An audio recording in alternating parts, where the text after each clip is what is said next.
Hello everyone, welcome back to the day 2 of 100 days shorts challenge. আর আজকে ঘুম থেকে উঠে আমি তো পাগল হয়ে গেছি, এত ঠান্ডা বাইরে। আর আমার গলা শুনেই তো বুঝতে পারছো কীরকম লেভেলের ঠান্ডা আমার লেগেছে। তারপরে সকালবেলা আমি এত জুয়েলারি নিয়ে বসেছি সব অর্গানাইজ করতে, কারণ এবার আস্তে আস্তে সবই গোছাতে হবে, কারণ বিয়ের দিন তো এগিয়েই আসছে।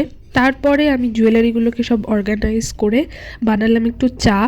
আর এই চায়ের ভিডিও দেখে আমার একটা কথা মনে পড়লো, আমার এই চ্যানেলের ফার্স্ট যেটা সবথেকে বেশি ভিউজ পেয়েছিল যে ভিডিওটা, সেটা হচ্ছে একটা চা বানানোর ভিডিও। তারপর আমি স্নান টান করে রেডি হলাম অফিসের জন্য। আর আমি তো ফুল প্যাক হয়ে অফিস যাই, আর এতই ঠান্ডা লাগে আমার বাইরে বেরোলে।